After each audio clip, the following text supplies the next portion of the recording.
Before diving deep into setting up lighting, we need to finish a boring but necessary viewport preparation in Blender. That is how I usually go about the Blender viewport for lighting work. I have two windows, one for cycles rendering at the bottom and one for material preview at the top. We can arrange these windows however we want. By the way, a new window can be created by clicking and dragging at the corner of the screen like this, and then collapsed back as easily.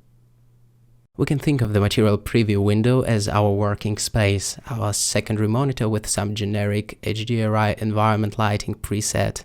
It doesn't really matter what kind of the world texture we choose there in the settings, as long as we get a clear, informative view on the objects in the scene without our creative cycles lighting getting in the way. It can be any of the default HDRIs included in Blender.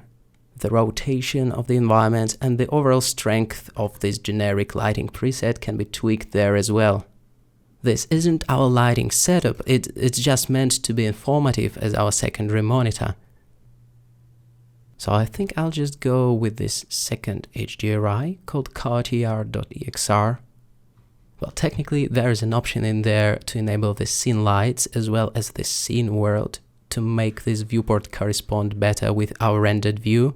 So if we'll go this route, we'll have our realistic cycles viewport at the bottom and the real-time Eevee approximation at the top. But that's not what I usually do. I like my lighting preset within the material preview to be decoupled from the final lighting in the cycles view. Alright, we want our cycles rendered view to show the in-camera picture, so we can press 0 on the numpad to jump straight into the camera view. And we will keep it like that for the rest of the tutorial to see what camera sees with the rendered mode activated. Talking about the camera framing, we have one option worth mentioning, which is Passepartout within the camera settings. In my opinion, cinematic shots and cinematic lighting require some kind of a frame, and Passepartout allows us to do just that. Limit it all very nicely to what the camera sees.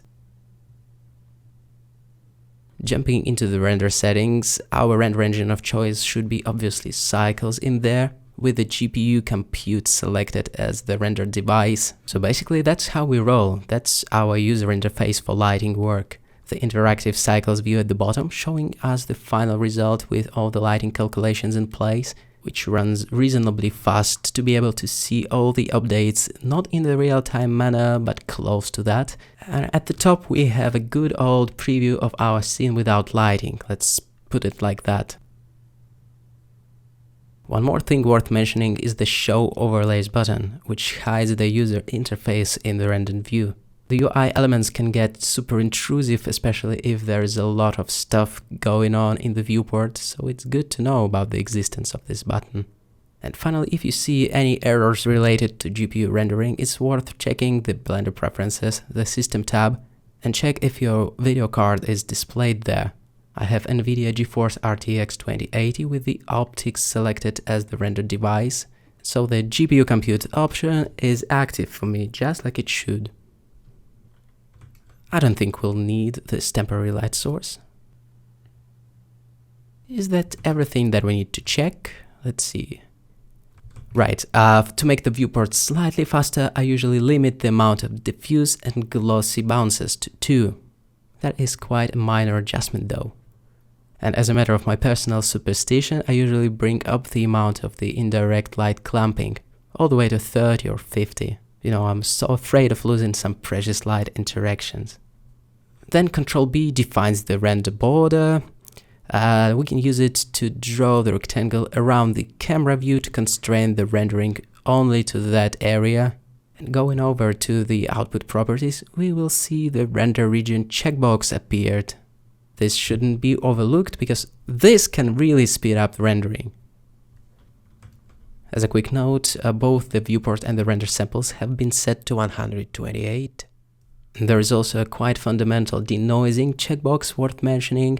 The settings available there are once again restrained to what GPU you may be using and the preferences you highlighted earlier, basically optics or Intel denoiser, so on and so forth. Real-time viewport denoising is such a miraculous technology. It is so effective at suppressing the fine grain at the cost of some viewport fluency, unfortunately. It's always a trade-off between latency and, let's say, clarity. And further down the road, we will definitely enable denoising, but for now, let's just check the render denoising and leave the viewport intact. Another thing worth mentioning is that this particular blend file features some drivers for controlling the practical lights. Don't be scared though, we won't be doing any driver maths.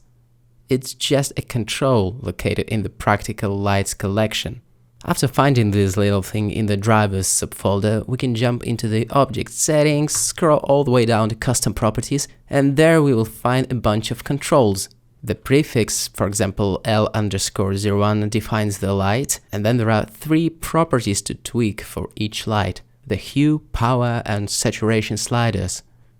This is a pre-set up nice little helper for this demo scene, so we don't have to dive deep into the material properties for each practical light that we have.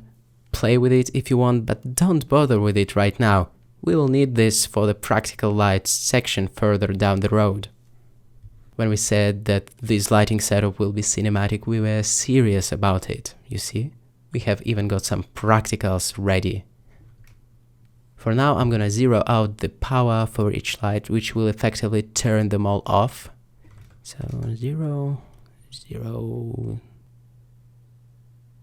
As a quick reminder, the blend file can be found and downloaded from the resources section.